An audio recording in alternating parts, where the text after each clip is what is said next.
I would like to open the session 3, titled as The Creative Talent Management in the Culture Industry. My name is Jang Lee from Gyeongbuk National University. I'm so much happy to introduce to the international and two Korean speakers in this session. As you know, the Hajime Taniguchi of ADEX Group and Tsunami Lee of SM Entertainment. Of course, he's not coming here yet. We expect that he's coming here. And Sunan Song of PMC. As you know, they are the most active persons producing many creative contents and they're leading the Asian entertainment market. Please give them a big hand, first of all. Also, in the academic side, I'd like to introduce Professor Chris Bilton, coming from University of Warwick, England. He's an international scholar specialized in the creativity and creative management. I know that he has many experience in the creative industry in England. Please give him a big hand. We also have two discussants, Soo-hyun Lee, President of Chungran Culture Industry College, and Ki-hwan Seol, Vice President of Korea Culture and Content Agency. Please give them a big hand. Because of the serious time limitation, we can give only 15 minutes to each the speakers and 60 minutes to each the discussant. So we have to finish this session till 10 o'clock. So from now on, I'd like to speak in Korean to preside more efficiently with nice translation service. 네, 이렇게 해서 한국말로 좀 진행하겠고요. 저희 시간 관계상 바로 시작하겠습니다. 저희 주제는 저희 HR, 휴먼 리소스 관련된 주제 중에 특히 문화산업이죠. 영국에서는 크리에이티브 인더스트리라고 합니다만 크리에이티브 인더스트리에서의 창조적 인재 육성과 관련된 주제를 다뤄보도록 하겠습니다. 첫 번째 스피커로서 고지된 대로 크리스 빌튼 교수님이, 워윅 대학 교수님이 먼저 15분간 먼저 발표를 해주시겠습니다. 박수로 환영 부탁드리겠습니다.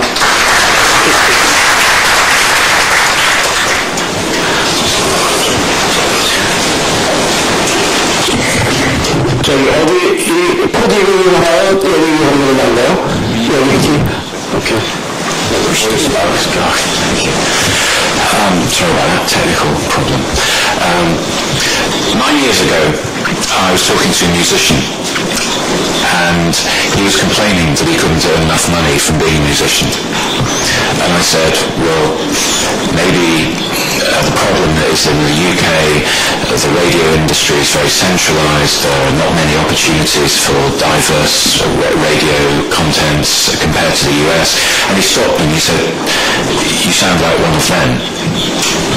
I said, what do you mean? And he said, marketing. I'm a musician, I'm not interested in marketing. So I stopped. Why should this division between creative people and marketing management people exist? Because after all, most musicians want people to listen to their work, and these days especially we recognise that management has to be creative and that the creative industries themselves are at the heart of a new economy. I think that the first challenge really is to understand what we mean by creativity. I'm just going to pause because I don't think I have the wherewithal to change the slides. So is there a... Yeah. Is it? Oh, yeah. Okay, thank you. I want to start off by looking at the UK definition of the creative industries, which I call an industrial definition of the creative industries. The UK emphasises individual creativity, skill and talent. It emphasises potential for wealth and job creation, and it emphasises at the centre of its definition the idea of intellectual property. And I just want to pause and consider what the implications of this industrial definition of creativity are. Firstly, the UK definition emphasises the individual as the source of creativity, which, when you consider how most creative industries work, whether they're film, music, theatre, underestimates the networks through which cultural production actually occurs. Secondly, the definition assumes that creativity is driven by economic rationality. Most people who create because they can't do anything else. They don't create because they want to be paid. And that has implications for the way that business models work, and it has implications for the way that consumers behave as well. Thirdly, the creative industry's definition in the UK assumes that content is at the core of the process and undervalues the other processes that add value and meaning to that content. So overall, what this definition does is it separates out one aspect of the creative process, that is the individual brilliant talent who is special, has special ideas and transforms the world in which they live. Now that's quite a romantic definition. In Western thought it links with theories of Plato and Romanticism and so on. And what it does do is it disconnects and breaks up what is a much more complex process. So if we move from that definition to a psychological definition, most psychological definitions of creativity include two components. First of all, a creative idea must be new. Secondly, it must have value, it must be fit for purpose. And of course, measuring whether something is new is easy. Measuring whether something is valuable is very difficult. So, following on from this, we can say that ideas are not enough. Ideas are cheap. It's what you do with them that counts. And in fact, as I'm sure some of you know, anybody who's been an artist will know that content creators are the sweatshop workers of the creative economy. They don't get paid very much for the wonderful ideas that we all care about so much. This also leads to recognition of the networks and systems through which those individual brilliant people actually are supported, and the way that their ideas are developed through connections and relationships around them. It opens us up to an idea of multiple stages in a process, not just a single moment of inspiration. It connects to ideas of intellectual property. Most theories of intellectual property include the idea of fixing or turning the idea into something that has material form in order for it to be protected under law. So we move away from the mythology of individual genius, which is ingrained certainly in Western cultural theory, towards something more complex.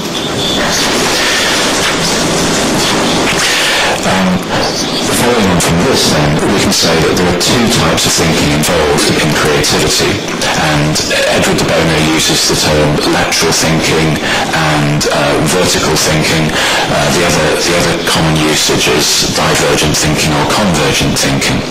And what you've got on the left-hand side is the type of thinking that breaks things down, that opens things out, that disrupts, that digs another hole, that finds originality and novelty.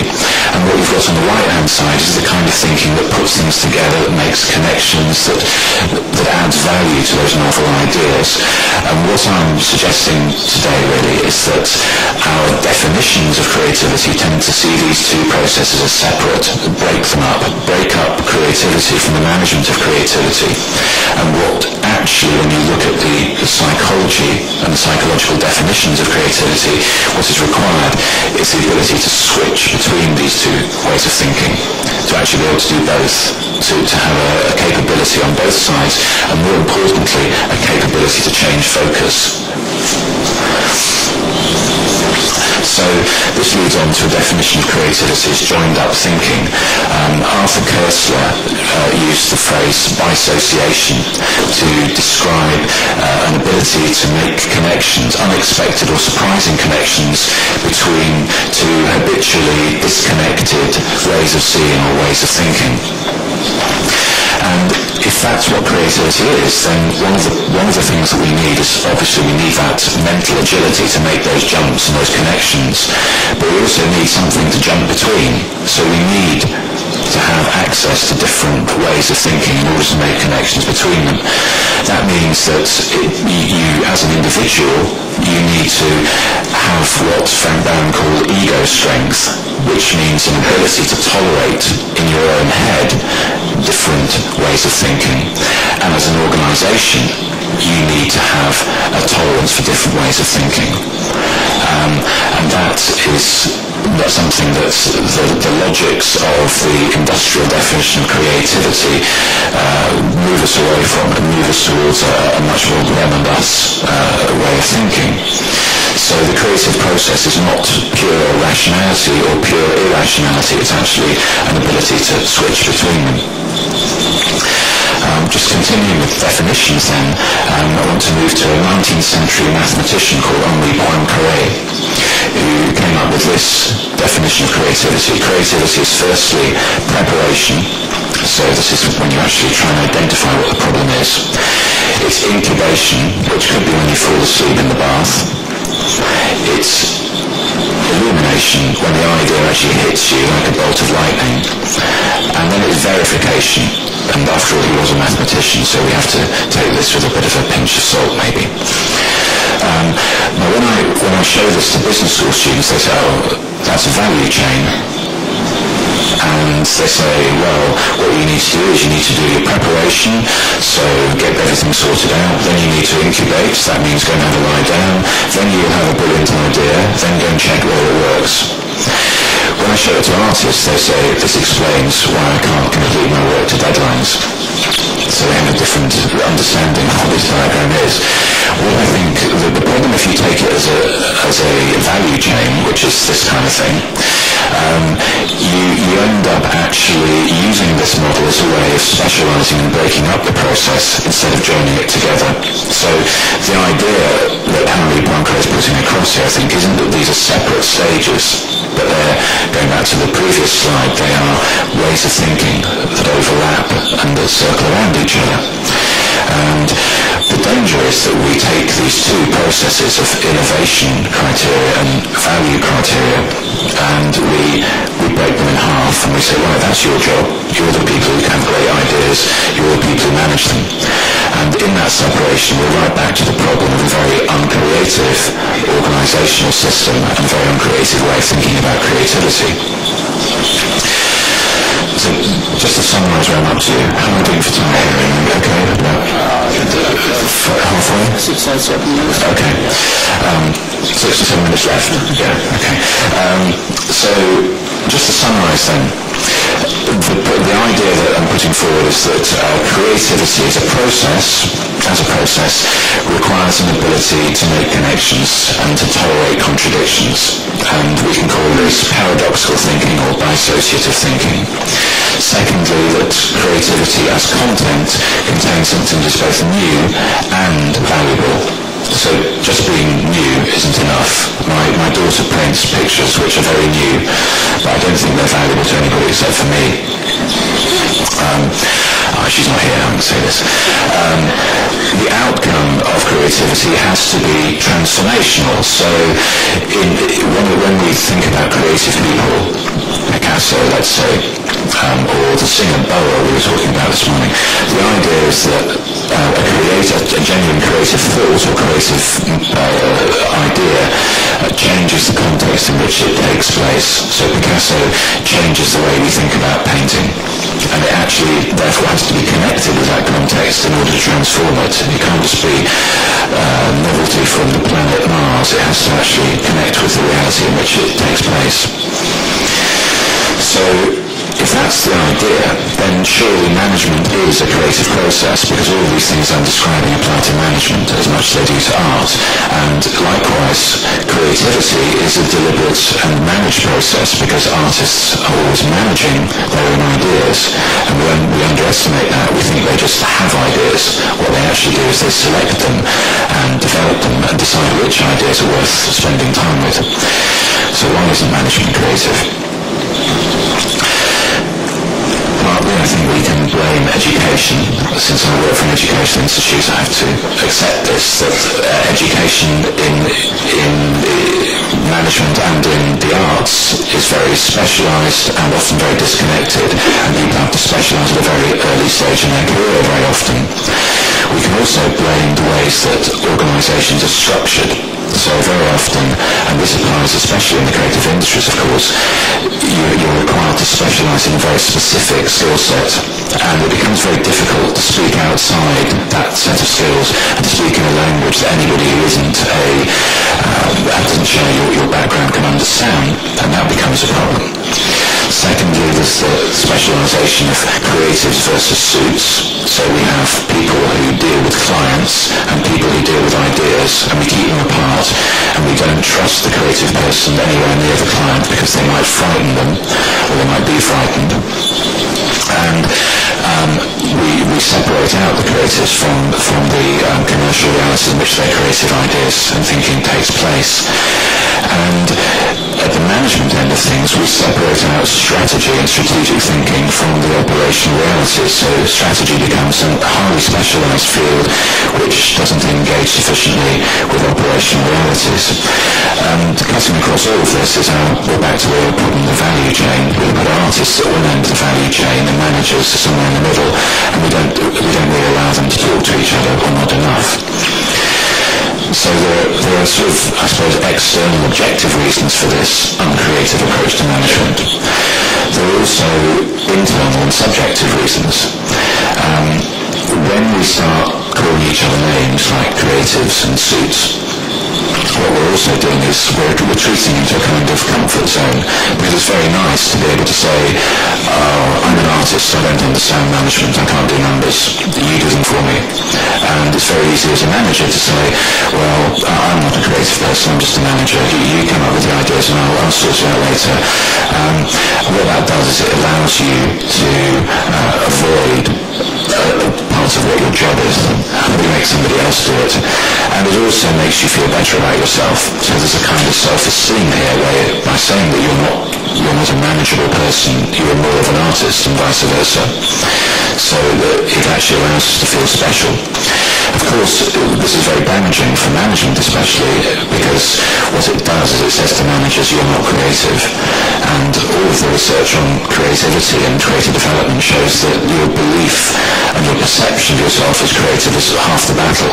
And those beliefs are very often formed in childhood through approval or encouragement at a very young age. So if you're continually being told, actually you're a suit, you're not a creative, it becomes a self-fulfilling prophecy. And the Dorian Gray effect, which is the picture you see there, is what happens. You project all of your worst sides of your personality onto the other side, and therefore you become even more bitter towards your manager, or if you're a manager, you become even more bitter towards all these creative people who are floating around you, don't seem to be taking responsibility. So I'm going to accelerate just through the last part of the presentation. I'm not going to be able to go through all the examples that I wanted to, but just to speed up a little bit. Where do we go from here? Firstly, we need to get beyond individuals. We need to understand how creativity works as a collective process. And we need to understand that we need both sides. We need people who have ideas, but we also need adapters, people who can take those ideas forward. And we also need to understand that creative teamwork, and there's been a lot written about creative teams teams and innovation. Creative teams are not simply about recruitment, they're also about management.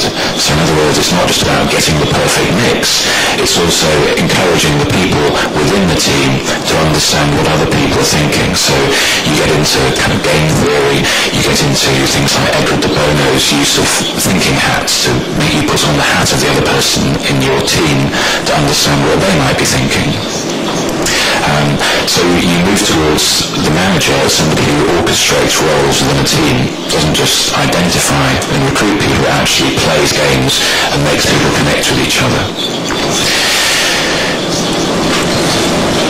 We also need to change the way we think about value chains, because one of the things that's clear in the creative industries, and going back to the actual real practice of the creative industries as opposed to the policies around them, is that production and distribution actually merge together. The value added of the mode of delivery and the mode of experience is all part of the creative experience of the customer. And customers, as we were talking earlier this morning, some of us, customers are part of that process too. And one of the things that the new models of creative industries identify is that customers, particularly online customers, care about how creative products are delivered, customized and experienced as much as they do about the raw content itself. And I think artists intuitively understand that. They intuitively understand that they need to be engaged right the way along the value chain. They're not just sitting at one end having ideas, they are actually thinking about how people will understand those ideas. So cultural entrepreneurs do everything.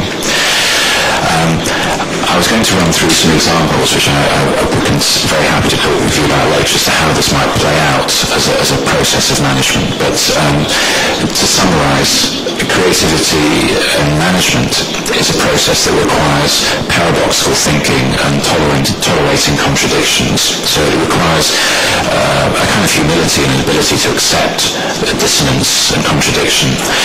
It's a process that recognises that innovation or novelty is not enough. The novelty actually has to have value as well. So there's no point in changing something just because it's new. You have to identify what the actual value benefits of those changes might be.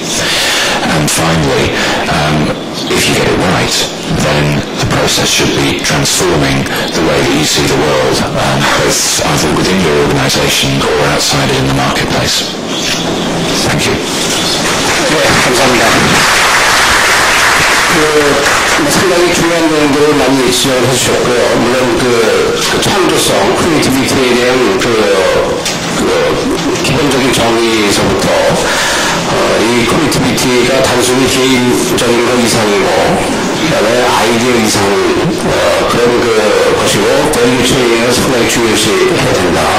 특히 저희 조찬 때 한국에서 콘텐츠를 만들고 있는 분들의 모임인 문화산업 포럼에서 콘텐츠를 만드시는 한국의 우리 소정 대표님이나 이수만 대표님 포함한 분들 앞에서 사실 콘텐츠가 전부가 아니다. 콘텐츠가 사실 우리가 전부인 것 같이 생각을 하는데, 사실은 커스터머의 입장, 생각이 밸류 체인 안에 있기 때문에 그 부분이 더 앞으로 중요해지기 때문에, 특히 크리에이티비티 측면에서도 단순한 콘텐츠 이상의 것을 우리가 생각을 하면서 특히 커스터머를 반영한 밸류 체인을 생각을 해야 된다고 하는 상당히 중요한 지적을 해주셨습니다. 네, 다음 바로 이어서 에이덱스의 담임국지 사장님을 모시겠습니다. Thank you. Good morning. My name is Hajime Taniguchi. I'm from AIDEX Group, a Japanese entertainment company. This morning I would like to talk about how we develop our employees and especially how we try to make them or keep them creative. But with limited length of time, I try to be as brief as possible. But I like to start with introducing AIDEX Group to start with. Our business field, AIDEX we started as a music company, but now we try to expand into other genre of entertainment, such as movies and stage shows, etc. As you see, on the music side, we have artists like Ayumi Hamasaki, TRF, Kumi Koda, and also we take responsible for Japanese wing of Korean acts, Korean artists like Boa and Kanban Shingi, thanks to Mr. Isuman of SM Entertainment. We also expand our territories into other countries such as China, Hong Kong, Taiwan, etc. And while entertainment business in Japan is still rather healthy, we see the future of entertainment business as global. So we try to develop artists not good enough for Japanese market only, but also capable of dealing with other territories as well. Company facts, the X Group has a capital of approximately $40 million US, with 8 Japanese companies and 6 overseas companies, with employees numbered with 1,500. When I joined this company 13 years ago, it was only the size with 80 employees. Now I'm looking at 80 or 85 general managers. That's how we have grown. Japanese record industry was the largest in the year of 1998 with $6 billion turnover. Ever since it's been shrunk, and last year it was shrunk down to $3.5 billion. So compared to that, you may see that AX Group has rather been stabilized. And this stability has attracted young people who wants to enter into entertainment business. But we knew that the future was never bright as far as the music industry is concerned. So we took the turn in 2006 and decided to expand into total entertainment.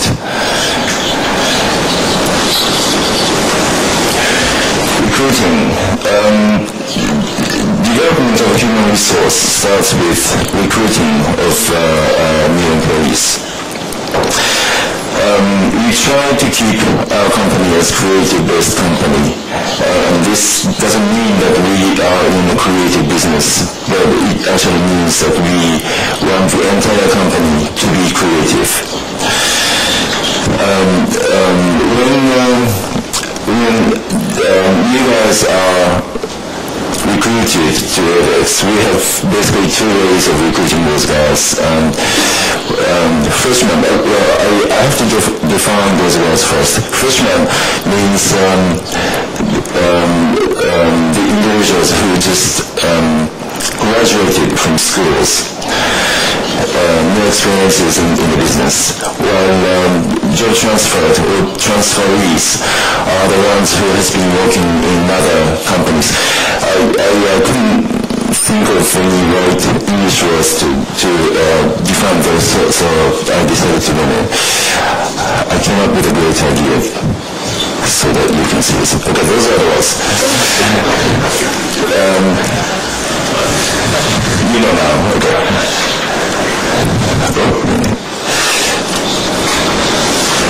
So coming back here. When we recruit freshmen,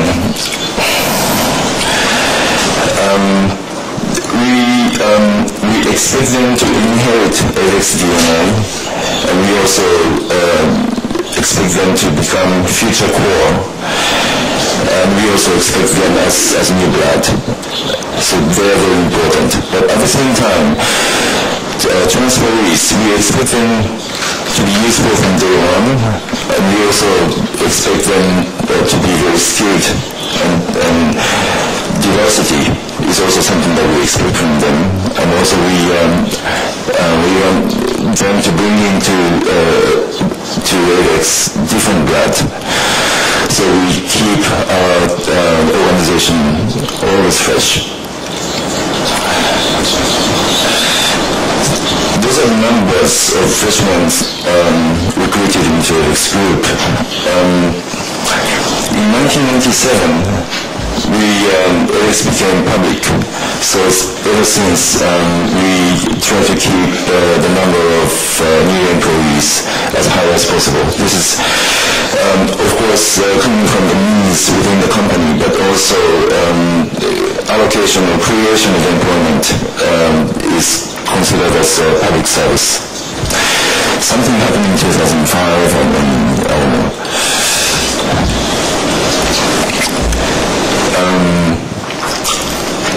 This shows the number of people who applied for entering this group, and also the number of people who actually entered. In 2005, we had a very big restructuring of the company, and this was also triggered by our decision of creating edX not as a music company but as total entertainment company. So we were not really ready to decide what kind of people we would need newly. So the number of new freshmen was reduced in that year, but other than that, we keep high numbers. The pass ratio also shows how small the gateway is.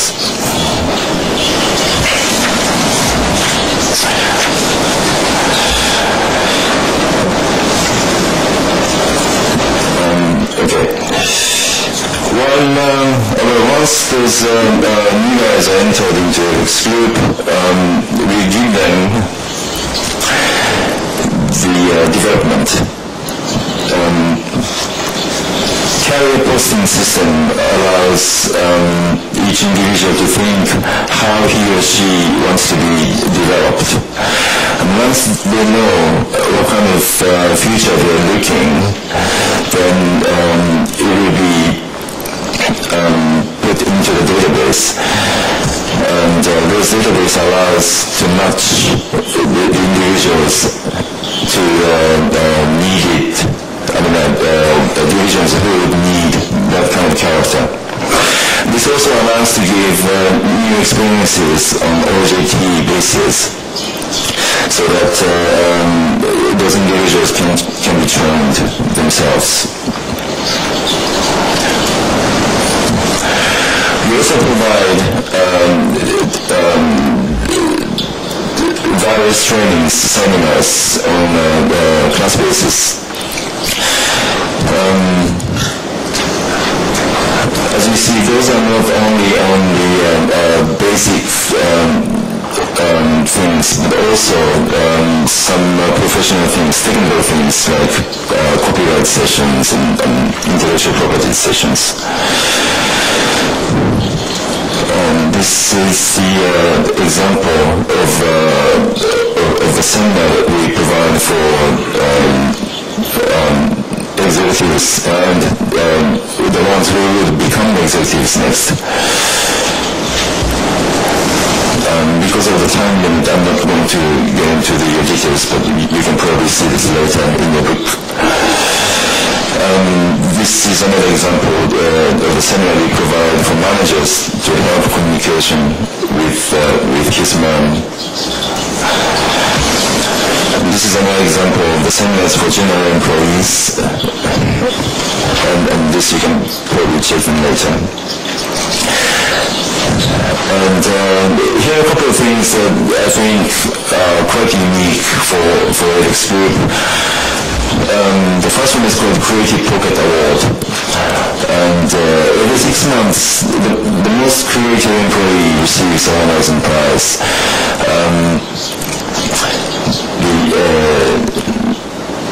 last year, or 2 years ago, I should say, the winner actually received 10 million yen, which is 100,000 US dollars. Just one person. He was very, very creative.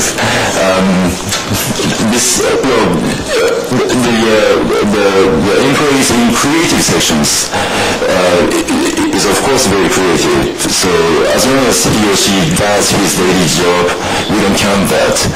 But someone who goes into something farther, beyond daily creativeness, we consider him or her very creative and receives CPA.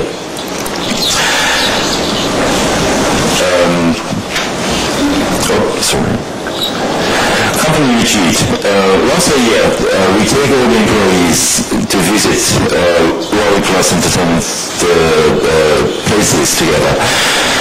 Last year we went to Las Vegas and spent 5 days there all together, and checked out all those shows and things that's written there.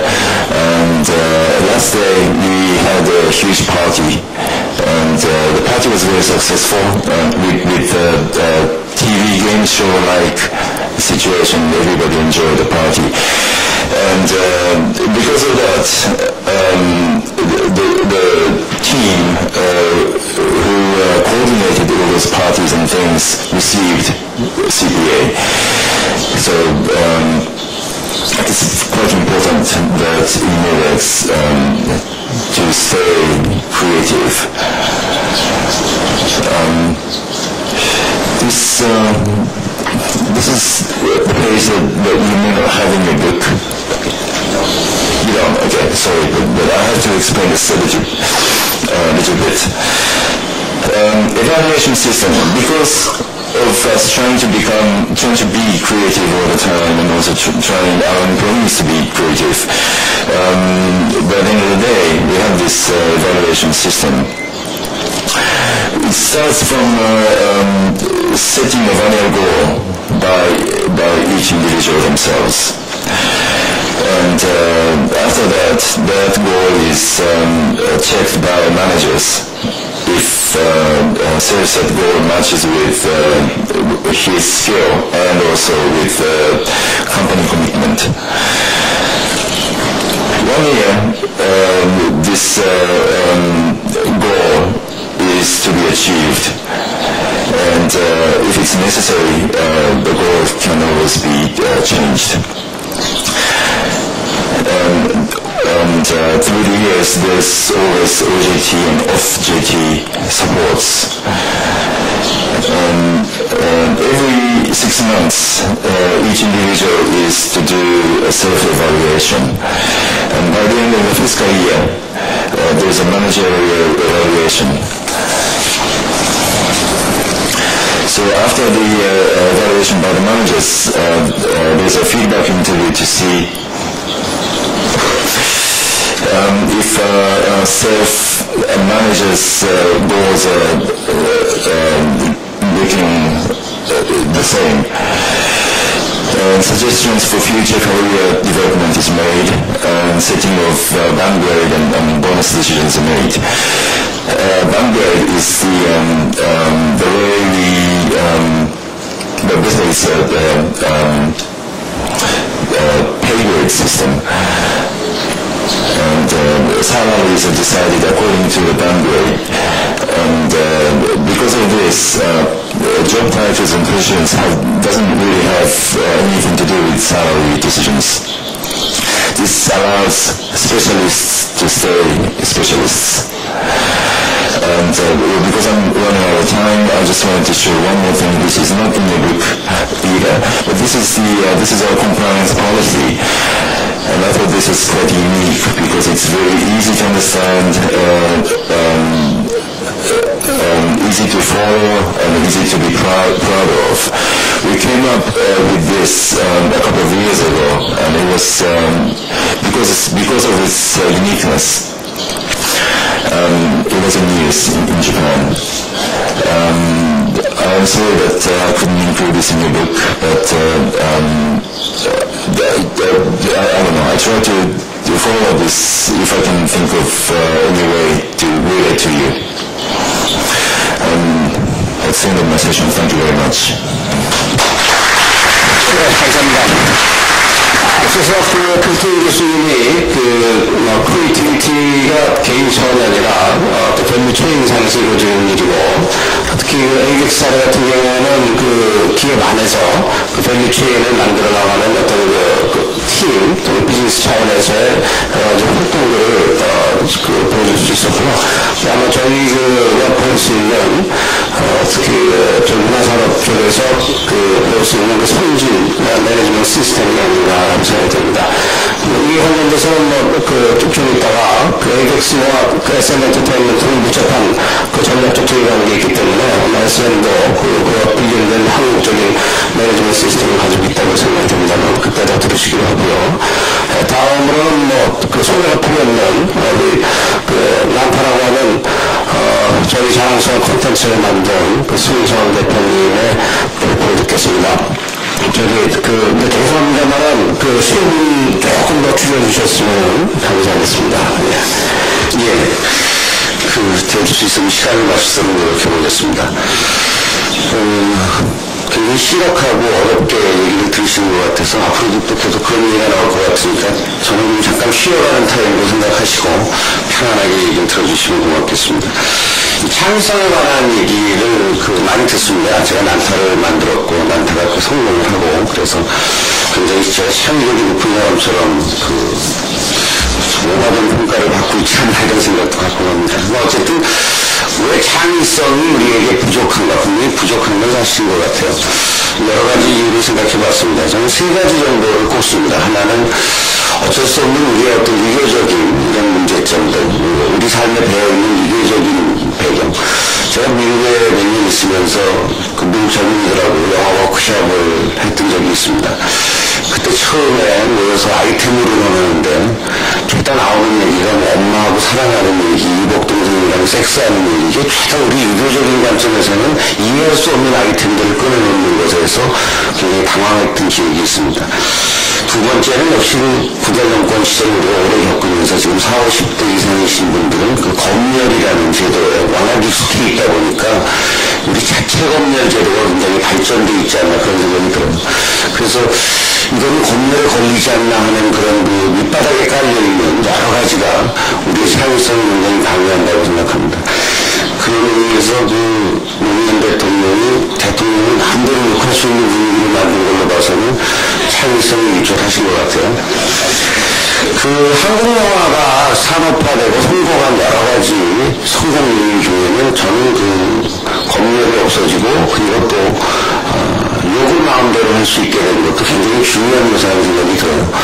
헐리우드 영화에 비해서 한국 영화가 여러 가지 면에서 자본이나 여러 면에서 떨어지죠. 결국은 한국 영화가 한국인들의 정서를 자극하고 헐리우드 영화에서 느낄 수 없는 감흥을 주기 시작한 것은 완벽한 스토리도 아니고 높은 테크닉도 아니고 미국 영화에서 써놓은 위치를 들을 때는 아무런 감동이 없었는데 한국의 조폭이 시각으로 볼 때는 감정이 확 다가오는 거였죠. 여러 가지 검열의 폐지 이런 것들이 창의성이 얼마나 중요한 요소입니다. 그런데 아직도 해결되고 있지 않은 것이 이런 군사정권의 검열이라든가 권위적인 또 유교적인 문제들은 많이 젊은 세대들에게서는 해결이 됐지만 아직도 해결되지 않고 창의성을 맡고 있는 건 역시 입시교육이라는 생각이 듭니다. 저도 몇 년 전부터 대학에서 뮤지컬학과에서 학생들을 가르치고 있는데 1학년이 들어오면 한 가지 주제를 주고 한 10분짜리 공연을 만들어보라고 아이들에게 제시를 합니다. 그러면 아이들이 저를 아주 이상하던 듯이 쳐다봅니다. 어떻게 만들려고 가르쳐줘야지 무턱대고 만들려고 그러니까 어떻게 하느냐라고 저에게 반문을 해요. 역시 고등학교 때까지 우리의 교육이 아직도 주입식 교육이고 학생들의 창의성이 제대로 발휘될 수 있는 기회를 갖지 못하는 교육이라는 것이 가장 큰 문제인 것 같습니다. 더군다나 여기 40, 50대 분들은 다 기억하실 저희가 중고등학교 시절에 있었던 문학의 밤이라든가 무슨 방송제라든가 예술제 이런 행사들이 거의 많이 없어졌습니다.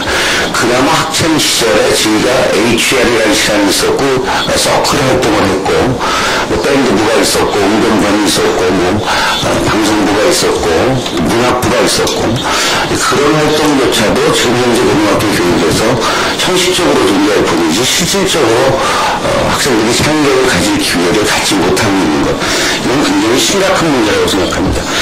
그런데 우습게도 아이러니하게도 그 고등학생들이 희망하는 직업은 또 굉장히 창의적인 직업을 희망하고 있습니다.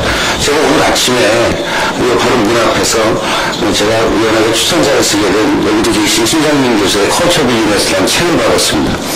이 책에 보면 2006년도에 CJ 엔터테인먼트가 고등학생들을 대상으로 선호하는 직업 순위를 물어봤습니다.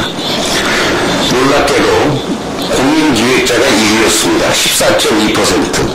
그 다음에 의사가 4.0% 2위입니다. 3위가 공무원입니다. 3.2%. 사업가가 2.8%. 컴퓨터 프로그래머가 2.7%. 건축 설계사가 2.4%. 인테리어 디자이너가 2.2%. 놀랍게도 의사와 그 공무원을 누르고 공인기획자가 14.2% 1위고 무려 의사하고는 10% 1, 2위 차이가 이렇게 갭이 큽니다. 굉장히 창의적인 일을 하고 싶어 하는 거죠. 그래서 제가 대학에서 과연 그런 창의적인 대학생들을 키워낼 수 있는 문화와 관련된 학과가 몇 개가 있나를 좀 알아봤더니 마침 문화콘텐츠진흥원에서 조사한 자료가 있습니다. 우리나라 전국대학의 문화콘텐츠 관련 학과 수는 932개입니다. 만화가 15개, 애니메이션이 184개, 캐릭터 관련 학과가 17개, 음악과 관련 학과가 85개, 이건 클래식이 아닌 대중음악입니다. 게임 관련 학과가 84개, 영화 관련 학과가 116개, 방송 관련 학과가 393개. 이 통계에는 연극이나 뮤지컬에 관련된 학과는 빠져있는데 제가 알기로는 연극 뮤지컬 관련 학과도 약 30개 정도가 있습니다. 총 932개의 학과가 있고 재학 학생 수는 65만 7,615명이나 됩니다. 근데 문제는 이 대학의 교육이 아직도 현장과 굉장히 동떨어져 있고 현장에서의 많은 경험을 가지신 분들이 교원으로 채용되지 못하고 얼마 전 우리나라에서 학벌 평형도 있었습니다만 이론 공부하신 분들이 학교의 교수진을 담당하고 있어서 이 친구들이 문화산업과의 연결고리 역할이 제대로 되어 있지 않고 그 교육의 실효성에도 좀 의문이 간다는 것이 저는 대학에서의 창의성 교육에서도 큰 문제라고 생각합니다. 그 외에도 그 현장에 많은 문화산업 기업들이 이런 학생들을 인턴십제도로 인해서 현장과 연결시켜주는 고리도 굉장히 약하고요.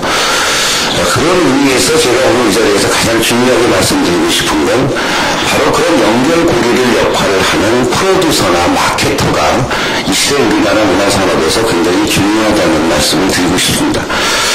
물론 한국의 많은 이런 재능을, 창의력을 키워주지 못하고 있는 시스템의 문제도 있고 대학이 많은 학과를 가지고 있으면서도 시효를 거두지 못하는 문제점도 있습니다만 그럼에도 불구하고 저는 한국 사람들의 어떤 창의적인 기본적인 재능은 굉장히 뛰어나다고 생각합니다. 전 세계 어느 나라에도 이렇게 동네마다 노래방이 있고 전 국민이 노래를 잘 부르는 나라는 한국밖에 없습니다. 그런데 문제는 이 사람들을 봉합처럼 스타로 키우는 프로듀서가 우리나라에 이수만 씨나 몇몇 사람밖에 없다는 게 문제입니다. 이제는 이수만 씨 같은 프로듀서가 많아질 필요가 있고 제가 난타를 세계적으로 성공시키고 나니까 많은 사람들이 난타 그거 나도 그런 아이디어를 갖고 있었다고 얘기하는 사람들이 대부분이었어요.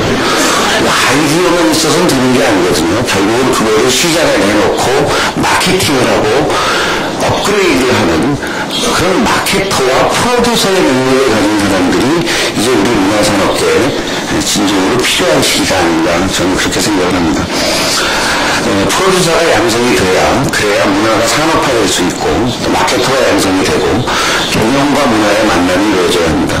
지금 대학에 수없이 많은 경영학과가 있습니다만 문화 경영을 연구하시는 교수님들이 아직 많지가 않습니다. 이제는 문화와 경영이 만나서 학문적인 연구가 이루어져야 되고 많은 대학에서도 단순히 크리에이티브나 아티스트를 키우는 교육이 아닌 프로듀서나 마케터를 키우는 교육이 또 그런 학과가 생겨나야만 정상적인 창의력이 마케터 능력을 발휘할 수 있는 그런 구조로 바뀔 수 있다고 생각합니다. 그런 의미에서 프로듀서의 그 양성이 얼마나 시급한가라는 걸 말씀드리고 싶습니다. 아쉽게도 대한민국의 프로듀서들은 여기 계신 이승환 씨나 저나 여러분 잘 아시는 비를 키운 박진영 씨, 또 한국 영화를 가지고 이번 헐리우드에 진출해서 화제를 일으켰던 신영래 씨 대부분 이 아티스트 출신들, 엔터테이너 출신들이 지금 그 일을 하고 있습니다. 초기 단계이기 때문에 어쩔 수 없다고 생각하지만 바람직하다고 생각하지 않습니다. 아티스트의 능력과 프로듀서의 능력은 또 다른 것이고 좀 더 전문적인 문화와 경영의 만남이 이루어질 때 한국 문화가 제대로 산업화될 수 있다고 생각합니다. 또 정부의 문화에 대한 마인드도 제고되어야 한다고 생각합니다. 한국 정부가 굉장히 문화에 대해서 높은 관심을 갖고 있는 듯 하지만 있는 듯 할 뿐이지 실제로 내막을 들어보면 관심이 없습니다. 그것은 정부 예산을 보면 우리가 알 수 있습니다. 지금 문화관광부 예산이 전체 국가 예산의 아직도 1%를 넘지 못하고 있습니다. 박지원 장관 때 실세 장관이 있을 때 1%를 약간 넘었다가 다시 1% 미만으로 떨어졌습니다. 더군다나 문화관광부 예산이라는 것은 여러분 아시다시피 문화에 관한 예산뿐만이 아닙니다. 문화, 관광, 체육관들이 다 포함한 예산입니다. 실제로 문화관광부 예산 1% 중에서 문화에 관계된 예산은 0.5% 미만입니다. 국가 예산의 0.5%를 문화에 투자해서 대한민국의 문화가 발전할 수가 없고 문화산업이 도저히 일으켜질 수가 없습니다. 말로만 문화에 관심을 갖는 것이 아니라 실질적인 정부의 예산 확보라든가 또 문화산업을 하고 있는 사람들에 대한 세제 혜택 등의 간접적인 지원, 더구나 FTA 협상 이후에 한국은 이제 정말 무한 경쟁 시대에 뛰어들었습니다. 한국은 수출로 벌어먹고 사는 나라입니다. 우리가 자원도 없고 이 수출을 하기 위해서는 국가 브랜드가 중요하고 국가 이미지가 굉장히 중요합니다. 메이드 인 코리아라는 제품의 퀄리티가 너무 높아져야 한국 제품의 수출이 아무리 우리 기업들이 초일류 상품을 만든다 하더라도 메이드 인 코리아 브랜드가 쫓아가지 못하면 한계가 있다고 생각합니다. 결국 메이드 인 코리아 브랜드를 만드는 것은 문화입니다. 적어도 아시아 시장에서 동방신기가 이루어온 결과는 저는 굉장히 크게 평가하고 싶습니다.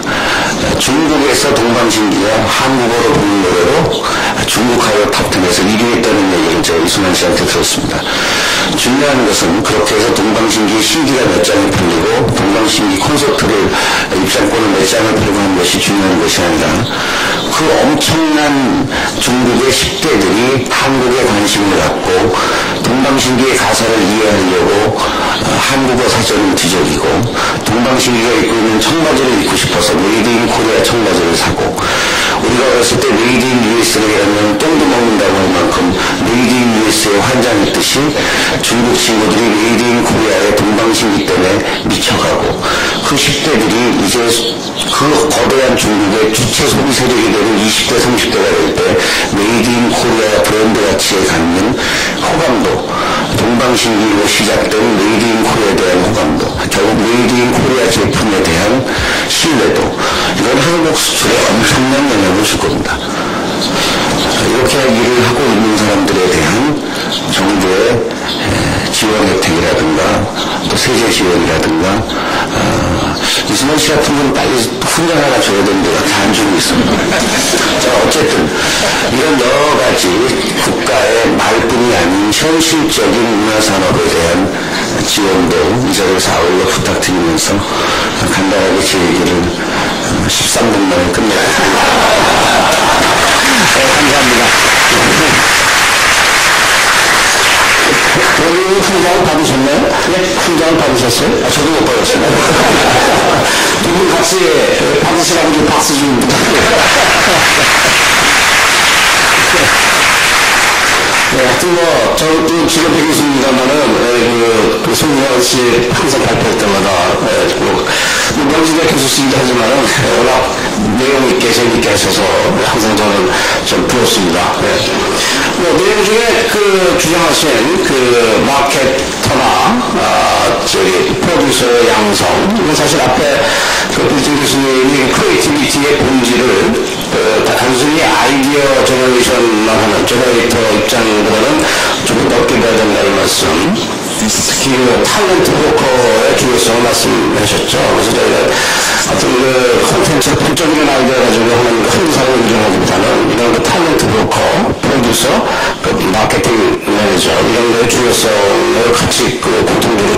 것인가 보겠습니다. 이승만 대표님 다음은 송대관 대표님이 다 말씀 중에 다 간간히 소개를 했기 때문에 저 소개를 안 하겠습니다. 일단 박수로서 발표를 드리겠습니다. 안녕하세요, 이승만입니다. 앞에 계신 분들이 굉장히 중요한 얘기들은 다 해주신 것 같고요. 또 훌륭한 사람이 제 얘기를 하니까 굉장히 더 빛이 나는 것 같아서 아주 몸둘 바를 모르겠습니다.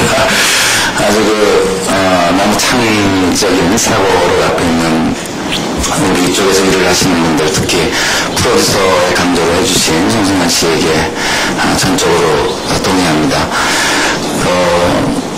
그 수요와 공급의 법칙을 우리는 아마 영원히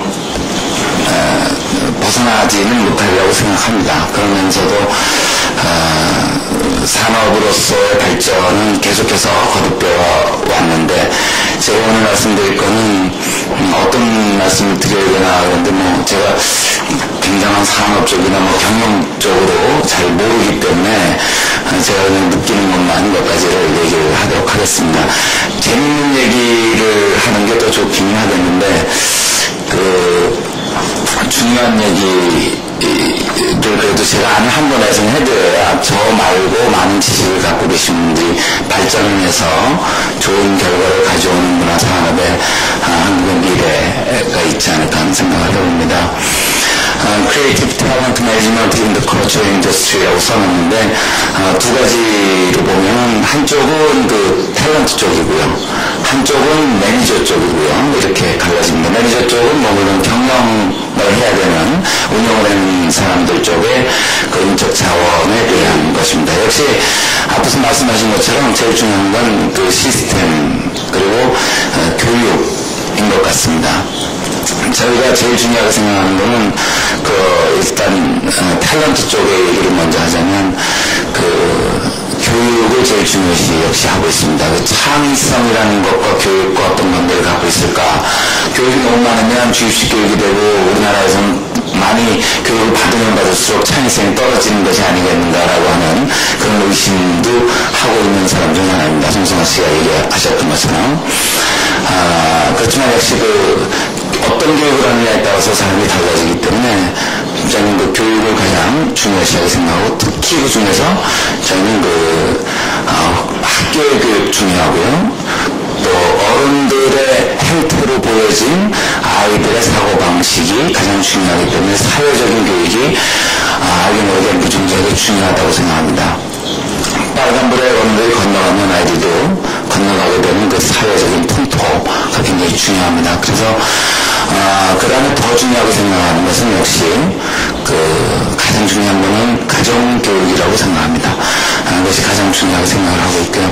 그래서 가능하면 일찍 저희 회사로 데리고 와서 저희 회사에서 가정교육을 하는 것을 목표로 삼고 있는데, 제가 돈을 좀 많이 벌어야 가정에서도 좀 더 풍부하게 가르치고 여러 가지 패시리티를 이용할 수 있게 해줄 텐데, 요즘 여러분도 잘 알다시피 불법 다운로드가 너무 성행해서 우리나라의 음악 문화 산업은 붕괴됐다고 확실하게 말씀드릴 수 있습니다.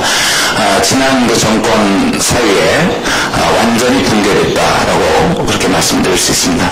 전 세계적으로 일어난 현상이긴 하지만 유난히도 우리는 IT가 발전한다는 핑계하에 문화 콘텐츠를 보호하지 못하고, 이번에도 실명제를 7월 30일 시작을 하면서도 P2P에 대한 P2P 사이트는 제외를 했다는 것은 굉장히 문화산업 국가를 지향하는 나라로서는 어마어마한 불행을 저지른 일이라고 볼 수 있겠습니다. 조금 말이 옆으로 가서 맨날 제가 시간을 오버하는데요. 약간 또 흥분하기 시작하는데, 흥분을 가라앉히면서 굉장히 냉철하게 얘기하도록 하겠습니다. 문화라는 것은 정말 더 하이스트 하이 테크놀로지입니다. 또 리턴으로 보면은 하이 리턴이 아니고 하이 리스크가 아니고 더 하이스트 하이 리턴이거나 더 하이스트 하이 리스크라고 얘기하고 싶습니다. 길로 본다면 IT보다 훨씬 더 책도 없는 그런 컬처 테크놀로지라는 말을 1996년부터 제가 쓰기 시작했습니다. IT에 관한 역시 이것은 테크놀로지다. 그리고 한국은 그런 테크놀로지를 갖고 있다. 그러한 컬처 테크놀로지를 만드는 사람들이 송성시했던 바로 프로듀서들, 그 프로듀서들에 대한 교육이 가장 중요한 시점에 와 있고 그것은 역시 예산과 관계가 있습니다. 국가 예산. 말로만 안 했으면 좋겠습니다. 정말. 우리 그 창의력을 토대로 한 것들은 이러한 많은 것들이 있다는 것을 적어봤고요. 저희 회사에 이제 그 많은 탤런트를 여기 잠깐 적어봤습니다. 그 어른들 중에는 잘 모르시는 분들이 많이 있는 것 같아서 다 아는 것 같아도 참 어른들 앞에서 얘기할 늘 실수하는 게 그 가수가 한 거야? 그래서 뭐 이렇게 얘기가 많이 나오는데요. 저희가 HOT라는 팀을 만들었었고요. SES, 또 신화, 그 다음에 Flight to the Sky라고 하는 뒤에, 그 다음에 보아를 했고요. 동방신기, 천성지, 그 다음에 요즘 소녀시대, 탤런트로는 한 5년을 준비를 해서 이제 고아라라고 하는 여자 탤런트 신인상을 수상하게 됐고 작년에 그 다음에 이영희라고 M이라고 하는 이명세 감독의 영화의 주인공으로 그렇게 탤런트들 또 희범이라든가 여러 그 탤런트들을 육성해서 아까 그 담임구 지장님 말씀하신 것처럼 음악의 붕괴로 인해서 그 토탈 엔터테인먼트로 가려고 노력하고 있습니다. 한국에서의 토탈 엔터테인먼트로 가는 것도 중요하지만 저희로서는 글로벌로 나가는 특히 아시아 그리고 아시아를 토대로 해서 전 세계로 나가는 것을 목표로 하고 있는 회사입니다. 저희는 한국 회사다라고 이제 얘기하기에는 너무 음악적인 산업의 베이스가 무너져버린 한국에서 도저히 한국 회사다라고 얘기할 수는 없고 또 한 가지는 좋게 얘기하면 아시아에 나가서 일을 하는 것을 더 크게 삼고 실제로 외국에서의 수입이 더 많기 때문에 이제는 아시아 회사 또는 글로벌 회사로 그렇게 불려지기를 기대하고 있는 회사입니다. 여러 가지를 적어왔는데요. 우리 회사는 이제 시간상 짧게 말씀드리도록 하겠습니다. 저희 회사 우리나라에서는 그 음악 가수를 키운다는 것이 옛날에는 그냥 공장에서 음악을 찍은 시대가 있고요. 그냥 혼자 자기 자신이 해서 그 통기타 시대를 열었던 그 전 시대와 통기타 시대가 있었고요. 매니저가 이제 마켓이 커지면서 매니저가 생성이 되는 그래서 매니저 중심으로 하는 그 다음에 이제 바로 프로듀서가 탄생이 되는 시대로 왔고요. 이제 그 마케팅이 중요한 산업으로 가는 그런 상황에서 약간 우리가 도태되고 있는 듯합니다. 그래서 저희 회사는 처음에 하면서부터 그 스카웃을 위주로 하는 캐스팅이라는 단계와 트레이닝을 하는 교육의 단계, 그 다음에 프로듀싱을 해서 만들어내는, 그 다음에 매니지먼트 하는 마케팅의 단계, 이렇게 네 단계로 분명히 나누고 부서를 이렇게 나눠서 인적 자원들을 교육을 시키고 그렇게 구분화해서 만든 것의 첫 번째 케이스를 많이들 여러 군데서 얘기를 하고 있습니다만 그것은 어쨌든 사실입니다. 저렇게 누구나 다 하고 있었겠지만 우리로서는 그 산업을 하지 못했던 그리고 기업화되기에는 기업이 되기에는 너무 작은 시장입니다. 4,500만이 4,700만 이렇게 너무 작고 또 기업 산업화되기에는 상당히 쉽지 않아서 실제로는 해외까지를 해야만 아마 기업화시키기에 적당하다고 보입니다.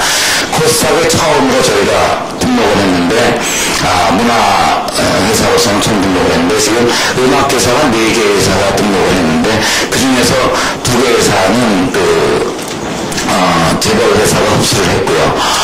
그건 킬러 콘텐츠를 쓰기 위한 다른 미디어 전략으로 유통 전략으로 그냥 흡수를 해버린 것 뿐이고요.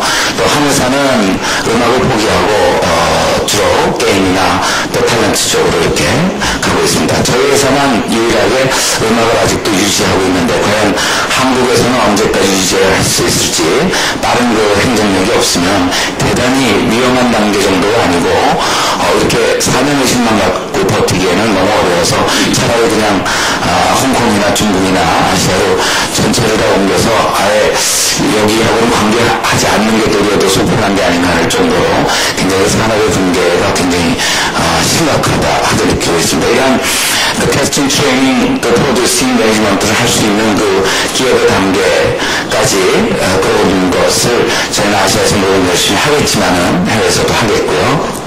이러한 것들이 우리나라에 잘 비범이 돼서 더욱더 발전이 되게 하는 것이 중요하다고 생각합니다. 우리나라의 베이스가 없이 해외를 나갈 수는 없는 것입니다. 가정이 없이 사회에서 살아가서 성공하기란 정말 너무 어렵다고 생각합니다.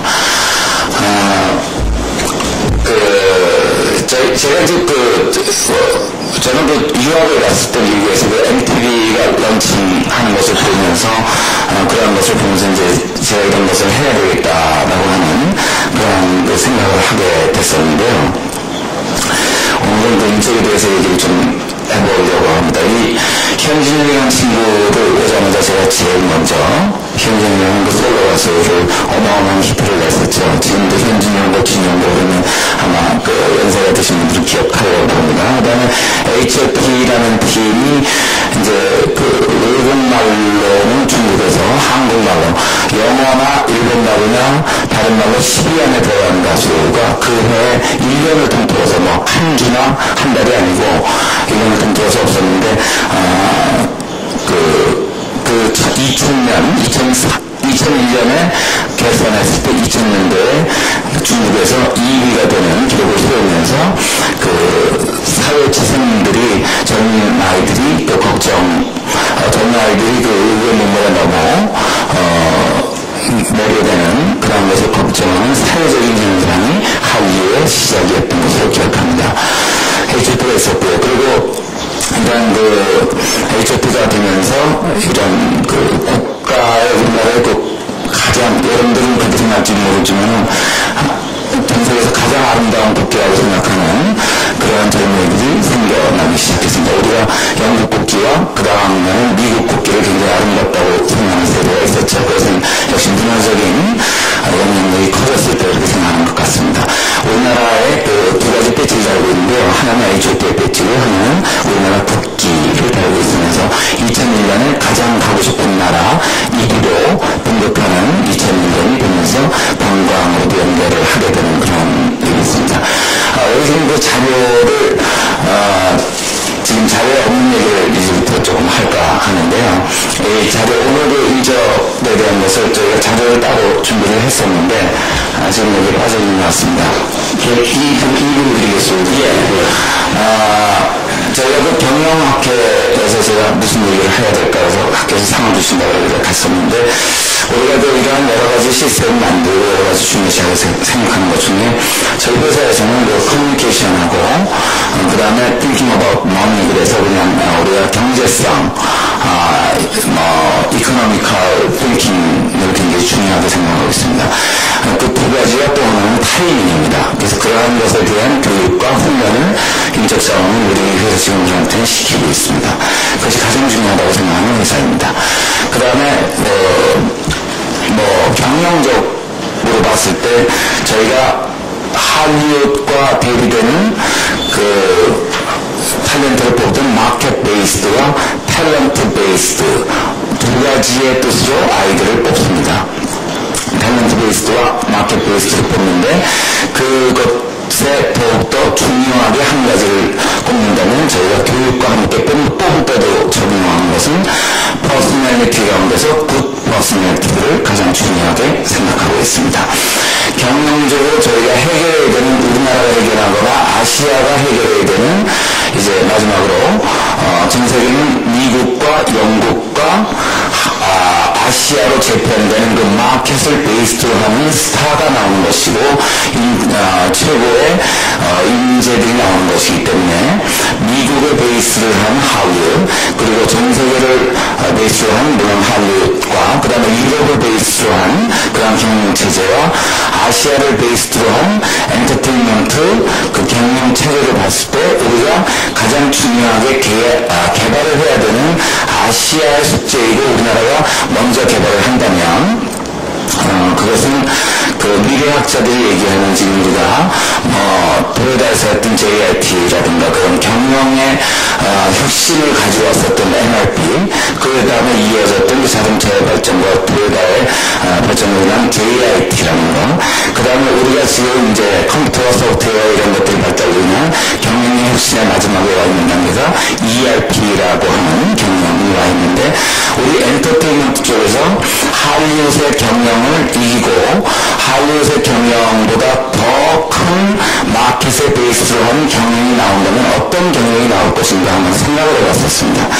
이 모든 것은 동지성에 가장 중요한, 그리고 모든 것을 한꺼번에 모아서 폭발력을 갖는 그런 자원들을 전부 모아서 한꺼번에 경영을 통해서 에너지를 한꺼번에 내는 그러한 경영 방식입니다. ERP까지는 그런데 미래학자들이 얘기하는 것 중에 가장 중요시한 것은 그 지금까지는 싱크로니제이션이라고 하는 동기화를 시키는 것이 가장 중요해서 그쪽으로만 발전을 했었는데, 문화산업에서 가장 중요시되는 것은 제가 볼 때는 디싱크로니제이션이라고 하는 싱크로나이즈도 되지 못하는 경영의 한 부분입니다. 그래서 여러분들도 잘 아다시피 인간이 가장 중요시 되고 있는 산업이기 때문에 그 보아는 보아의 한 가지 사람으로 인해서 그것이 잘못될 수가 있고요. 또 창조인 그 창조성에 비해서 창조적인 것이 나오지 않으면 과연 프로덕트가 만들어질 수 있겠는가라는 가장 중요한 베이스를 거기다 두고 있기 때문에 미래에 우리가 할리우드보다 더 큰 전 세계에 나갈 수 있는 아시아의 스타가 나오려면 그 싱크로니제이션을 바탕으로 하고 있는 경영에서 디싱크로니제이션이 같이 충돌하는 면과 그것이 잘 화합되어서 그러한 경우에 어떻게 우리가 해결할 수 있는 경영 혁신을 이루느냐 하는 그러한 것이 가장 중요시 되는 미래의 동양의 할리우드, 전 세계에 초월될 수 있는 그런 할리우드의 경영 혁신을 우리는 가져와야 된다고 생각하기 때문에 우리 직원들에게도 저희가 일볼 수도 있고 또 홍콩, 타이완의 큰 회사들도 있고 미국의 큰 회사들도 있습니다만 회사가 커지면 커질수록 동기화를 통해서 어느 날짜에 물건을 내고 상품을 내고 하는 것처럼 앨범을 내고 영화를 내고 하는 것에 쫓기고 그 계획된 스케줄에 의해서 모든 것이 움직여져 가는데 저는 반대합니다. 대단히 위험한 경영들을 하고 있고 어쩌면 경영적으로 인컴이나 돈의 흐름이라는 것은 가장 중요하지만은 거기에 집중하다 보면 그 프로덕트 즉 상품의 질에 저하로 오는 전체적인 노력을 가져올 수 있다고 생각합니다. 가장 크리에이티비티한 것을 어떻게 만들어낼 수 있느냐는 것이 가장 중요한 것이기 때문에 앞서가 있는 또 크리에이티비티한 것을 만들려면은 그 싱크로니제이션이라고 하는 ERP까지 온 경영의 혁신 이후에 나오는 그 충돌될 수 있는 디싱크로니제이션에 대한 경영의 혁신을 가져온다면 우리는 전 세계의 최고의 더 큰 할리우드를 만들어낼 수 있다라고 생각하고 있습니다.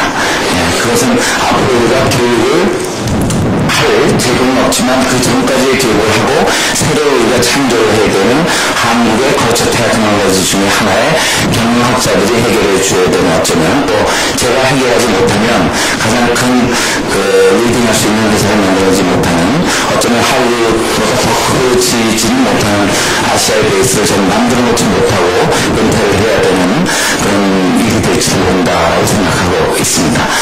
어떻게 말씀드렸습니다만은 그런 문제들이 우리 경영 쪽에서 좀 나아졌으면 하는 바람입니다. 예, 감사합니다. 우선 디싱크로나이즈드 그 매니지먼트 시스템이라는 건 좀 더 다음 기회에 좀 들어가야 될 것 같습니다만은 아시아 엔터테인먼트 산업 입장에서는 상당한 비전이 될 것 같습니다. 그러니까 할리우드 위주의 엔터테인먼트 인더스트리를 구축할 수 있는 그래서 사실 SM이 튼튼한 그런 일을 할 수 있는 나름대로의 경영 기반을 갖추기를 기대하면서 일단 이번에 스피커에 말씀을 드렸고 시간이 좀 제약이 됐습니다만은 두 분의 토론 연장을 모시고 얘기 듣겠습니다. 청년문화산업대학의 이수영 학장님을 먼저 모시겠습니다. 청년문화산업대학은 우리나라 최초로 문화산업에 집중된 교육 시스템을 가지고 있는 마찬가지죠. 이어서 국화죠. 한국문화 콘텐츠 진흥원의 손기현 본부장님이 각 5분씩 토론해 주시겠습니다. 이소영 장님. 안녕하십니까, 이소영입니다. 아까 손수환 대표님 말씀하신 930개의 문화산업 관련 대학 학과 중에 일부를 맡아서 대학을 하고 있는 이소영입니다. 문화산업, 저희 대학이 최초의 문화산업대학 이름을 걸었다죠. 문화산업이라는 것이 아직도 우리나라에서는 굉장히 생소한 그 산업의 분야이기 때문에 이 문형 양성면에 있어서도 좀 다른 기존 산업공과는 다른 그 접근 방법이라든지 사고 시각이 필요하지 않는 생각을 합니다. 먼저는 누가 문화산업 인력 양성의 대상이 되어야 하는 거를 생각을 해보면 첫째는 가장 중요하게 여태까지 그 발표자들 말씀하신 문화산업 분야에 종사하는 그런 양성도 한 축을 이루겠지만 아까 크리스 필턴 교수님이 말씀하셨던 그 컨서메이션 자체가 굉장히 액티브한 프로세스라고 말씀하신 것처럼 그 문화를 향유하고 소비하는 그런 일반 대중도 이 문화산업 인력 양성 과정의 한 대상이 되어야 되지 않느라는 전제로 인력 양성 우리가 바라봐야 되지 않는 생각이 듭니다. 그래서 극소수의 크리에이티브한 그런 창안자들에 의해서 콘텐츠가 만들어지면 또 소수의 생산자들에 의해서 그것이 산업화되고 또 다수의 문화를 소비하고 향유하는 그런 대중에 의해서 이 문화산업이 재생산되는 그런 측면을 가지고 있고 그런 면에 있어서 이런 양성은 일반 대중의 교육도 굉장히 중요시 되어야 되지 않나 이런 생각을 합니다. 저희 대학에서 아주 작은 사례지만 말씀을 드리면 저는 2년 전부터 한 학생당 한 40 내지 50만 원 선에서 문화체험 장학금이라는 것을 시행을 하고 있는데 사실 저희 대학 학생들이 이제 18, 20살 정도 학생들인데 놀랄 정도로 문화에 대한 노출이 굉장히 없음을 저희가 경험을 했습니다. 그래서 문화산업에 관한 콘텐츠를 제작하고 생산하는 그 생산자가 되는 사람들이 그 소비해 보지 못한 것에 대한 한계를 그 교육 과정에서 절실히 느껴서 그런 프로그램을 지금 2년 이상 실시해 본 결과 아직은 좀 저희가 분명히 결론내리기 힘들지만 저희가 관찰한 바로는 굉장한 효과를 한 번 뮤지컬을 보고 한 번 영화를 보고 한 번 연구를 보고 자기의 전공 분야를 하는 것과 아닌 것과의 차이를 그래서 이것이 굉장히 중요하다는 것을 저희 경험에서 느꼈습니다. 그리고 문화산업에 아까 종사하는 인력 문제에 있어서 문화산업에서 요구하는 여러 가지 기술들 기술력도 있고 전문성도 있고 창의성도 있고 심지어 리더십이나 네트워크 여러 가지 자질 중에서 우리나라 교육이 아까 여러분들 말씀하셨지만 너무 기술이나 전문성, 기능성에 치우쳐 있지 않는 이런 생각이 듭니다. 그래서 전문 생산자 중심으로 배출하는 그런 본인의 정책에 대한 검토가 있어야 된다고 생각을 하면 또 한 가지 중요한 것은 저희 대학같이 전문대학 2년제나 3년제에서 할 수 있는 기능을 4년제나 대학원에서 한다든지 또 다른 반대 경우라든지 그래서 이런 양성 구조로 인해서 굉장히 중복되고 분산되고 또 굉장히 선호적인 그런 지금 구조가 되고 있는데 이런 것에 대해서 조금 더 정책 면에서 우리가 수정이 들어가야 되지 않나 생각을 했습니다. 그리고 둘째로 늘 나오는 문제지만 또 아까 손수환 대표님도 예산 지원 말씀을 하셨지만 조금 더 전폭적인 그런 정부 차원의 지원이나 정책이 있어야 되지 않나 생각이 듭니다. 일본은 이미 문화산업 시장의 강자 임에도 불구하고 2년 전부터 세계시장의 선점을 위한 복종 정부 지원이 이루어졌다고 알고 있습니다. 그러면서 우리나라에서 문화산업의 시급성과 중요성을 볼 때 조금 더 적극적인 투자를 통해서 선순환 구조가 이루어졌을 때 우리가 그냥 시선으로 앞으로 대한민국이라는 문화산업을 막아서야 된다는 문제가 문화사회가 조금 더 빨리 이루어지지 않을까 생각이 듭니다. 그리고 여기 지금 서울병 컨텐츠는 본종이 여기 계시지만 사실은 저희가 일상에서 얘기하는 문화, 아까 문화문화 이런 차원뿐만이 아니라 조금 더 산자부라든지 전통부라든지 소위 말하는 문화산업 나온 데나 다른 부처에도 좀 전파가 됐으면 하는 생각이 듭니다. 그 문턱이 아직 높습니다. 저희가 접근을 할게요. 그래서 그런 조금 더 대정부 차원의 문화산업 지원이 전폭적으로 이루어져야 되지 않나 생각을 했습니다. 그리고 손희영 대표님께서 아까 아주 밀접한 현장 중심의 연계, 상황 연계를 말씀하셨는데, 그것도 저희가 굉장히 현장에서 절실히 적용을 하고 있는 일입니다. 우리가 선진국처럼 문화산업, 선도기업과 학교, 교육기관 사이에 아직도 밀접한 관계가 성립이 되고 있지 않은 현실입니다.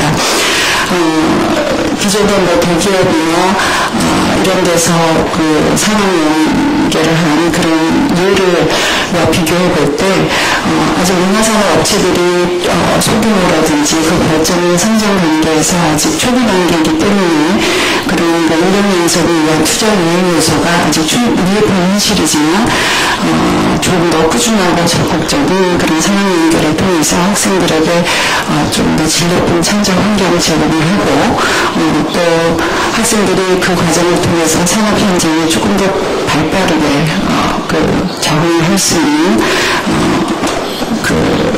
계기가 되지 않나 생각이 듭니다. 이것도 저희 대학에서 조그만 사회지만 경험해보니 저희가 CCRC라고 청강 크리에이티브 리서치 센터라고 졸업생과 재학생 교수님들이 업체하고 밀접한 관계를 가지고 아예 그냥 재학이나 졸업한 바로 후에 업계의 일을 따와서 그것을 같이 만들어서 납품을 하는 그런 체제를 가진 리서치 센터에 운영을 하고 있는데 그것이 아주 좋은 효과를 보였습니다. 그래서 이런 면에서 보면 아직도 저희가 OJT가 필요 없는 그런 인력을 배출하려면 아주 교육 현장에서 부터 산업체와 긴밀한 연관이 되어야 되지 않는 이런 생각을 하고 마지막으로 전문화, 우리 문화사업들은 전문화와 또 아까 말한 컨버션 문화가 동시에 진행되는 그런 독특한 특성을 갖고 있기 때문에 교육기관, 저희 같은 교육기관, 그게 민営자가 됐건 상용자가 됐건 사설기관이 됐건 조금 더 변화, 대응 능력이 많이 요구되어지고 있는데 그런 것을 좀 발빠르게 저희가 대응해야 되는 것이 가장 중요한 필요성으로 되어버렸습니다. 감사합니다. 다니면서 설문 기자님 하시는데 맨 끝에 좀 시간 더 드려야 되겠는데 오늘도 시간을 좀 드려야 되겠네요. 하여튼 좀 짧게 좀 부탁드리겠습니다. 좋은 말씀을 많이 배워가는 그런 분위기입니다. 저는 사실은 문화부에 공무원들이 좀 나오셔서 많은 말씀 좀 들었으면 좋겠는데 제가 나와서 부끄럽기도 하고 들은 말씀을 잘 전달하고 또 저희 직면에서 할 수 있는 일이나 이런 일은 열심히 하도록 하겠습니다. 다만 제가 어차피 코멘트를 맡았으니까 간단하게 좀 생략해서 코멘트를 몇 가지만 좀 드리고자 하면 어떤 것들이 산업화해서 아주 신속하게 사회를 변화시키고 또는 사회 구조까지 영향까지 삶에까지 영향을 미치는 것이 어떻게 보면 혁명적 요소라고 하는데 혁명적 요소들이 우리가 워낙에 정치적인 혁명만 봐왔기 때문에 그런데 사실 농업혁명이나 산업혁명이 바로 그러한 일들이라고 생각합니다. 근데 산업혁명이 오고 난 다음에 갑자기 바뀌면서 세상은 기술이 주도하는 시대로 와 있습니다. 근데 이제부터는 기술이 아닌 컨텐츠와 문화가 주도하는 시대로 변화하고 있다는 생각의 관점이 우리들의 관점이라고 생각합니다. 근데 그러한 관점에서 지금까지 산업이 주도하고 있던 영역이나 기술의 영역에 패러다임을 바꿔야 될 때가 되지 않았나 하는 생각입니다. 본래의 기술이라는 용어가 그리스 원어로 의해서 테크노라고 할 때는 거기에는 인간이 어떤 변화나 어떤 새로운 것을 위해서 투여했던 모든 노력과 활동을 기술이라고 했습니다. 그게 예술, 의술 또는 다른 능력들이 다 포함됐었는데 산업혁명이 오고 난 다음부터 자원과 혹은 공정, 생산 중심의 기술로 전체 바뀌면서 기술의 포화당이 줄어들어서 오늘날 우리가 말하는 기술과 R&D에 문화적인 예술적인 능력이 빠져버린 상태입니다. 그래서 말씀드리고 우리가 변화해야 되는 것이 뭐냐면 이제 기술 중심의 사회에서 분명히 상위 또는 감성 표현 또는 지식 정보 사회로 넘어왔을 때에 기술의 영역을 이대로 두고는 우리가 미래를 향해서 세계 시장을 향해서 경쟁력을 가져갈 수가 없다. 그래서 우리가 말하는 CT라고 하는 영역에는 창작, 기획, 감성 표현 이런 것들이 포함돼서 R&D로 들어야 된다는 주장을 좀 드리고 싶습니다. 그리고 이제 사실 인력 양성에 대한 코멘트들을 워낙 많이 해주셔서 제가 드릴 말씀이 없는데 저는 말씀드렸던 우리의 감성들이 세계로 나갈 수 있는 감성들이 충분하다는 측면에서 또 하나의 다른 한 면들도 좀 살펴봤으면 좋겠다. 오늘 저도 지금 메타를 내고 나와 있습니다. 또 오늘 지금 대통령 출마를 하려고 했던 한 분 중에는 국회 보궐선거에 당선되고 국회에 등장하면서 넥타이를 내지 않았다고 혼쭐이 난 적이 있습니다. 근데 저희가 100년 전에 우리나라의 넥타이 현상은 몇 사람이 있었겠냐고 생각을 해보면 문화 컨텐츠나 문화에 의한 침식 현상입니다. 아까 이 동방신기를 말씀하시면서 동방신기가 가지고 있는 문화가 중국의 문화가 막 한다고 했을 때 우리들이 지금 이제 눈에 보이지 않게 보이게 침식되어 있는 것들이 있는데 이런 것들을 극복하고 또 우리의 동방신기나 우리의 문화적인 무엇을 위해서 흘러나가는 이런 것들에 우리의 문화들을 어떻게 심어서 나가서 새로운 시장을 만들 것인가. 문화 콘텐츠가 가지고 있는 효과라는 것은 콘텐츠만 팔리는 것이 아니라 다른 상품이나 다른 역량이나 심지어는 국가 이미지나 또 전체적인 산업에 영향을 미치기 때문에 그런 영역까지 고려해서 우리 창의성의 문제에 묻어 나간다면 더 좋은 우리나라의 미래가 있지 않을까 하는 생각을 해봤습니다. 감사합니다. 예, 감사합니다. 코로나19 일이 점점 커지네라는 얘기는 그 문제가 갈수록 그 크리에이티비티 레벨에서 국가 이런 그 문화 정책으로 커져가고 있습니다. 이거 수습할 자신이 없고요. 시간이 다 돼가지고 사실은 이게 그 주최 측에서 이렇게 버라이어티한 스피커들과 그 토론자를 모시면 어떻게 1시간 반을 진행할 거냐고 상당히 걱정하셨는데 자신이 있다고 얘기를 했는데 아무래도 한 1, 2분은 조금 넘길 것 같습니다. 지금 끝나면 괜찮겠습니다. 섭섭하시지요? 네. 빠른 질문해 주시면 한 분만 좀,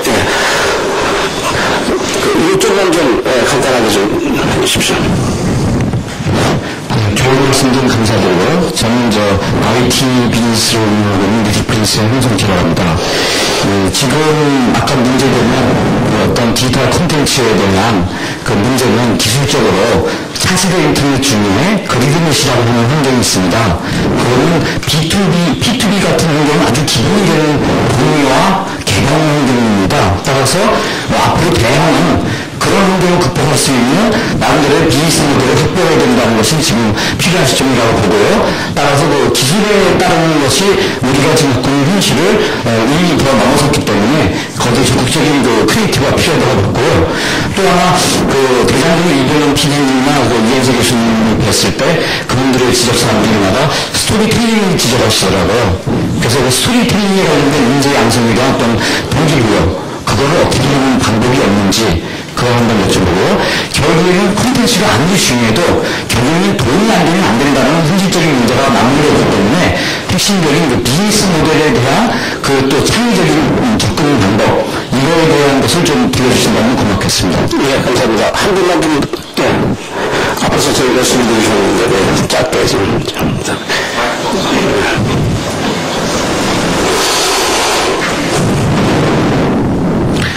I'd like to express my appreciation to all speakers. I really enjoyed your insightful lessons. First, I'd like to make a question to Taniguchi. What if I can describe AX success in Japan? What are the main factors for your success, especially? Are there any key roles, important roles from Japanese government? Because since we mentioned about a lot of important governments level support for financial support for this kind of cultural industry, but what about the case in your success in especially your form, AX success in Japan? I really want to know about that. Just please mention one point. The most factors, one of the most factors. I'm not sure if I understand your question correctly, but as far as our success is concerned, as far as the Japanese government's involvement with it is concerned, I don't see any involvement at all. Japanese government is now trying very hard to support intellectual properties, businesses, industries in general. But for the past 15 years or so of the success of AX, I don't really see any governmental involvement. 예, 감사합니다. 예, 30분 브레이크가 있으니까 그때 좀 자세히 여쭤보시고요. 아까 그 질문은 코멘트성이 많으셔서 따로 여기서 답변을 요청드리지는 않겠습니다. 마무리 전에 대신에 노펜팅 교수님이 한 1분 정도 아카데믹 사이드에서 1분 느껴보셔서 짧게 말씀을 듣고 그리고 클로징하겠습니다. Okay, I've been given the unfortunate task of trying to sum everything up in 1 minute. Thank you. It seems to me that the message that's come over from the speakers and the questions as well from the floor has been this idea of how do you take content, storytelling, and turn it into something valuable? How do you connect ideas to markets? How do you connect stars to producers? And I think this is the message that's come through from all of the speakers here has been about making that connection to connect that simply content alone is not sufficient. And one of the interesting things in Korea is your history of technology development and the ability that gives you to work with a more technological approach to delivery and dissemination and customization, which I think are probably where the really exciting business models of the future are in the creative industries. And I was also fascinated by the discussion of diversification, desynchronization as a uniquely perhaps Asian approach to the problems of risk in the creative industries too.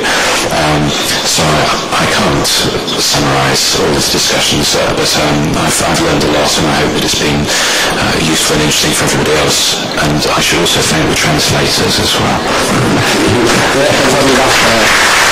저희 얘기를 다 트랜스레이션 어떻게 하는지 참 전문적인 얘기가 너무 많아가지고요. 그래서 짧게 클로징을 드리겠습니다. 저희가 문화산업을 둬놓고 이 얘기가 워낙 방대하기 때문에 오늘 얘기도 상당히 여러 방면으로 이렇게 펼쳐 있어서 한마디로 종합하기는 없겠고요. 다만 문화산업 자체가 갑자기 일자리를 많이 창출하고 갑자기 수출을 많이 해서 기존의 첨단 산업을 대체하고 이런 문제는 아니라고 생각되고요. 오늘 봤을 때 첨단 산업이라도 이제 크리에이티비티가 필요한 이런 시대에서 크리에이티비티의 하나의 원형을 이 문화산업이 전형적인 원형을 만들어 나가는 하나의 아주 티피컬한 산업으로서의 가치, 질적 가치를 갖지 않나. 물론 이제 국가 브랜드 이미지의 제고를 포함해서요. 그래서 그런 의미에서 오늘 크리에이티브 인더스트리의 크리에이티브한 휴먼 리소스를 어떻게 공급하는 건 큰 주제였습니다만은 결론보다는 논의 자체가 의미가 있다고 생각이 듭니다. 그래서 여기 우리 스피커, 두 분 토론자, 또 우리 열심히 들어주신 청년들에게 같이 하는 박수로서 이 세션 마치고자 합니다. 감사합니다.